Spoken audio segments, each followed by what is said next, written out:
Hola, sóc la Muni i sóc practicant de xamanisme. Primer que res, feliç any nou a tothom. Aquesta vegada he trigat bastant en tornar i això té una explicació. El dia 18 de desembre el meu gos, el Swing, que portava amb mi 13 anys dels 14 de vida, va traspassar. Després d'una breu malaltia, gràcies a Déu no va patir gaire, però la veritat és que això no només em va tenir ocupada, sinó que em va colpir força. Estic passant el dol, però després d'uns dies crec que, encara que quan parlo d'això m'emociono una mica, com que haig de parlar d'altres coses, ja puc tornar. Aquests dies he entès definitivament una cosa, i és que la vida és massa imprevisible com perquè us digui proper vídeo divendres, proper vídeo diumenge. A partir d'ara sí que em comprometo a fer un vídeo a la setmana, però no us diré exactament quin dia. Els que esteu subscrits, si teniu posada la campaneta, ja us ho dirà la notificació. I els que no esteu subscrits, subscriviu-vos, així ens us avisarà de cada vegada que posi un vídeo. També, si alguna vegada el faig no setmanal, sinó que em poso algun entremig o em faig algun especial, us ho diré d'un vídeo cap a l'altre. I en quan surti, tindreu la notificació. I ja està, us explico de què vull parlar avui. Fa temps, en un vídeo, vaig parlar dels 9 mons d'Yggdrasil i us vaig dir que aniríem fent vídeos un per món de com connectar amb els éssers de cada món i en cada món i tot el que representa. Bé, avui començarem. I no serà un vídeo, seran dos. Començarem pel món d'Asgard, de com connectar amb el món d'Asgard, com anar a visitar-lo en un viatge xamànic i com connectar amb el déu Odin. Aviat us faré el vídeo de 20 minutets amb el viatge del tambor, però compto que vosaltres esteu fent les meditacions, alguna pràctica, i els que voleu aprofundir ja m'esteu contactant per fer amb mi els cursos o alguna sessió privada i, per tant, practicant a casa. Aleshores, jo ho vaig deixant emmagatzemat en llistes de reproducció i així ja ho teniu per quan ho necessiteu.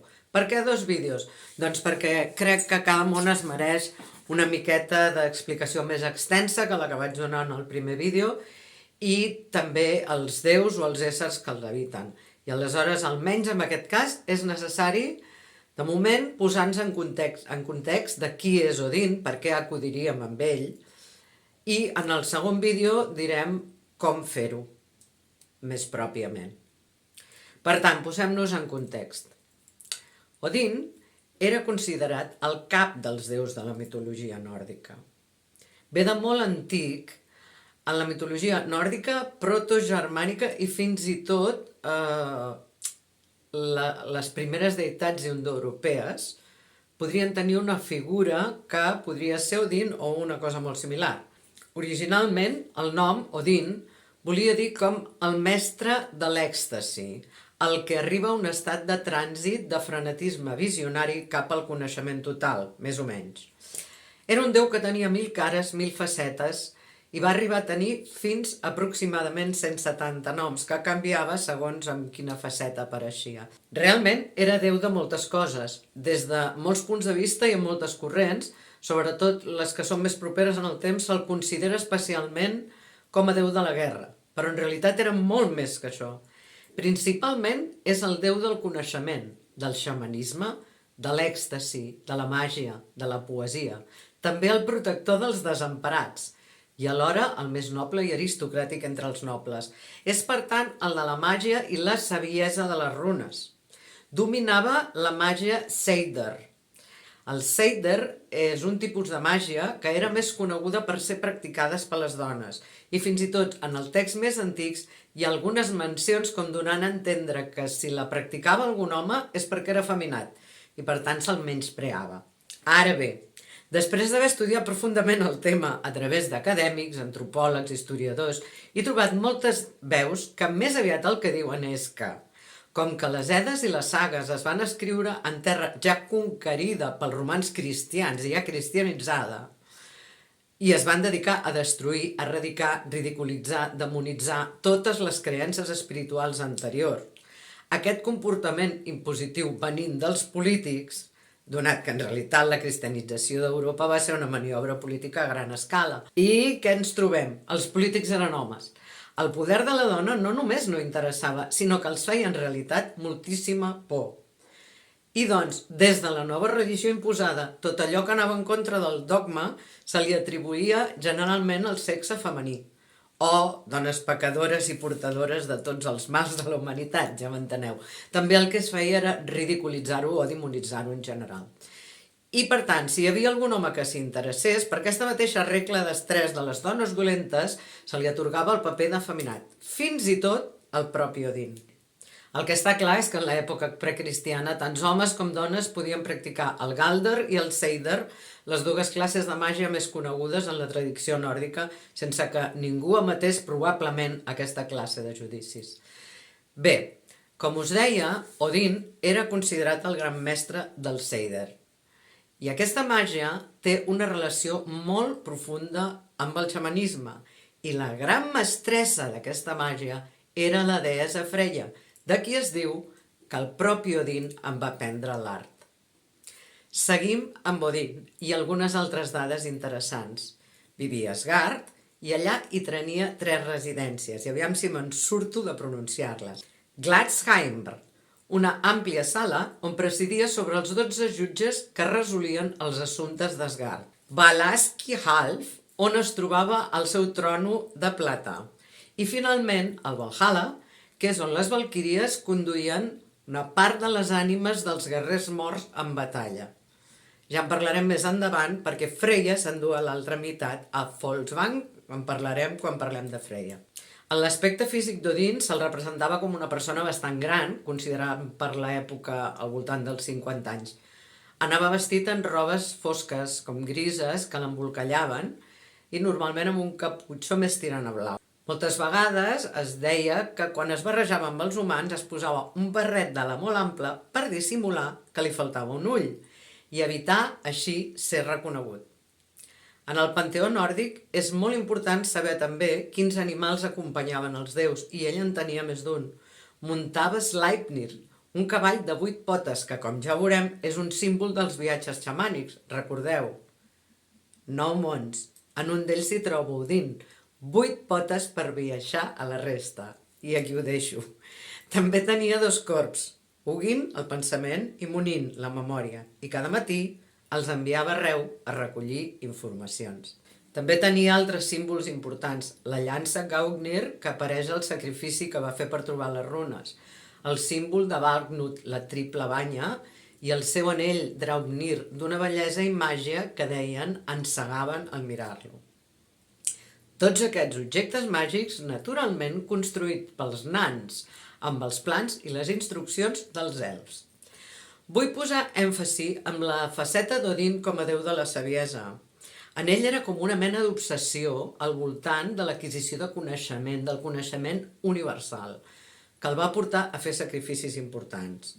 Un d'ells, el de penjar-se cap per avall d'un arbre, potser Yggdrasil mateix, des d'on va adquirir el coneixement de les runes màgiques, i l'altre, el sacrifici d'un dels seus ulls per obtenir el coneixement del gegant Mimir. Per il·lustrar el de les runes, us vull llegir un trosset de l'Eda Poètica. A l'Eda Poètica hi ha, entre tots els poemes que la formen, 2 que han estat especialment importants per obtenir informació sobre la mitologia nòrdica, i són el Völuspá, del que en parlarem un altre dia, i el Havamal. El sacrifici de les runes forma part del Havamal, i l'extracte diu així. Sé que vaig penjar d'aquell arbre sacsejat pel vent, 9 dies sencers amb les seves 9 nits, apunyalat amb una llança ofert a Odin, jo mateix oferint-me a mi mateix. Dalt d'aquell arbre del que ningú sap de quines arrels s'aixeca cap al cel. Ningú em va proveir mai ni de menjar ni de beguda. Mirant cap avall a les profunditats, cridant, vaig aconseguir les runes i vaig caure de l'arbre cap enrere. El poema segueix parlant-nos aquí de 9 cançons o potser 9 encanteris antics. Ara no hi entrarem en què més va aprendre durant l'experiència. I després diu: runes amagades has de buscar i signes interpretats. molts símbols de força i poder, pintades pel gran savi recitador, creades pels poders més elevats, gravades per aquell que parla pels déus. Els versos continuen. Tot el contingut és força críptic i hi ha moltes traduccions i interpretacions. De fet, aquesta és una mica la meva interpretació de la versió de l'anglès que més m'ha agradat de totes les que he llegit. Òbviament no puc traduir des de les antigues llengües nòrdiques, protogermàniques o de l'islandès, perquè no les conec. El que sí vull dir és que en aquest sacrifici que fa ell d'entregar-se a si mateix, coincideix amb tal com jo i altres com jo veiem les runes, és a dir, no només símbols que es poden gravar, escriure o pintar per propòsits profètics, màgia o sanació. Les veig com uns poders creadors molt antics i secrets que inicialment eren sons. Fins i tot després de donar-li 1000 voltes a diverses traduccions i interpretacions, veig que hi ha moltes on Odin, en transmetre les runes a la humanitat, pintant-les, diuen, o gravant-les, se'l descriu com el que parla pels déus, el savi que recita, el coneixedor que canta pels déus, i en el meu parer això reforça que es tractava i es tracta de sons de poder que ell, en obtenir, va passar a una representació gràfica. Per cert, us volia comentar que quan faig recerques d'aquest tipus, quan a mitologia, creences precristianes, bruixes, xamanisme, màgia, etc., és increïble com el que en dirien en mainstream de la història, l'arqueologia i l'antropologia, la corrent principal d'avui és brutalment masclista i ultracatòlica. Un altre dia, si us ve de gust, en podem parlar d'això, digueu-m'ho. M'ho podeu deixar als comentaris, si voleu. El fet és que en les meves recerques això em salta sovint a la cara i em fa mal a la vista i em deixa rígida i empipada, perquè és terrible veure com estem encara a aquestes alçades.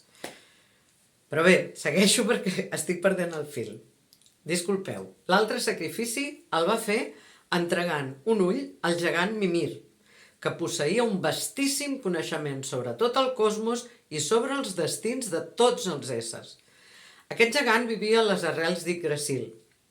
Recordeu que quan us parlava de les Nornes, us vaig dir que també vivien sota les arrels d'Yggdrasil i que estaven al voltant d'un pou, Urdarbrunn, el pou de la Norna Urd.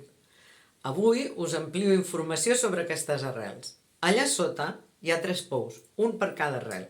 Un dels altres pous és Hvergelmir, que és el pou, si feu memòria o consulteu quan vaig parlar de com naixia l'univers i com es formava, un pou que estava al nord, al regne de la boira, l'aigua, el gebre, i on hi havia una font d'on sortien una sèrie de rius de gel enverinat que anaven cap avall. Doncs aquesta font.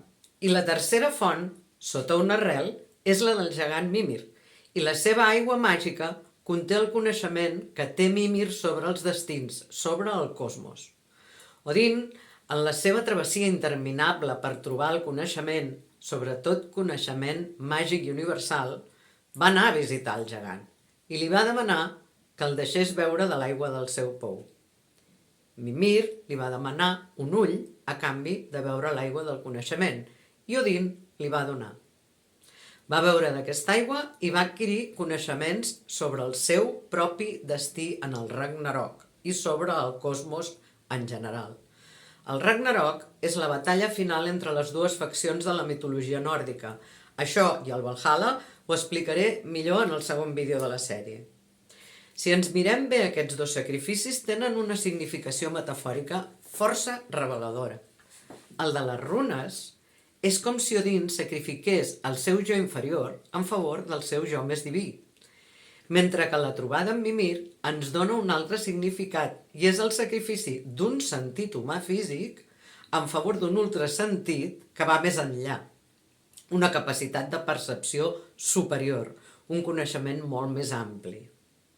De fet, el sacrifici d'un ull em fa pensar en la coneguda sèrie Vikings. Si l'heu vista, hi ha molts capítols en els quals Ragnar consulta un vident i el vident és cec. I de fet, la figura del vident cec és gairebé un arquetip, apareix en mites i relats arreu, i la metàfora és clara, perquè precisament connecta amb la idea de que per veure més enllà El coneixement real no es capta amb els ulls físics ni amb la ment racional, sinó amb els ulls de la nostra ment divina. Bé, he començat aquesta minissèrie de 2 capítols per parlar-vos d'Odin i com connectar amb ell i el món d'Asgard. Aquesta primera part serveix per posar-nos en context, entendre què representa Odin, una mica per on van les coses, perquè quan hi connectem sapiguem per què anem allà i no a un altre lloc, contactant amb ell per, d'alguna manera, ajudar-nos en la nostra missió de trobar el propòsit de la nostra ànima, el nostre coneixement i la nostra sabidoria. I això com ho fem? Doncs, de moment, espero que tingueu més clara aquesta multifacètica i misteriosa figura que és Odin i com ens connecta amb la nostra consciència, el nostre propi sacrifici del jo inferior per tal d'accedir al jo superior, la nostra ànima, el nostre autèntic propòsit, allò que de vegades en diem l'essència. En aquest procés interfereixen les idees externes i internes, que venen predeterminades des de fora i que sovint entren en conflicte amb el nostre ésser superior, creant obstacles a la vida que ens causen dolor i desconcert. Per tant, si volem saber més sobre aquest tipus de conflicte, com complir la nostra missió o propòsit de vida, diguem que en general per aquests temes elevats és molt adequat anar a consultar amb Odin. No és inaccessible, per més important i misteriós que sigui. Cap dels déus ni sers mítics i màgics ho és d'inaccessible. Només cal saber com accedir-hi i sobretot no perdre's amb la fenomenologia, amb aviam què passa, diguéssim, amb els efectes especials. Sempre dirigir-nos-hi en respecte, demanar permís per entrar als seus espais. De què té a veure la nostra missió vital particular amb el Valhalla i els seus guerrers morts en batalla i de les tècniques a fer servir per visitar el món d'Asgard i connectar amb Odin, en parlaré, com us he dit, en el proper vídeo. Una coseta abans de marxar. M'agradaria saber quin concepte teniu del Valhalla, què us penseu que és o com és. Deixeu-m'ho als comentaris, si us plau. Gràcies per ser-hi i no oblideu posar els likes, subscriure-us i posar la campaneta perquè us avisi de cada vegada que pujo contingut. Fins aviat.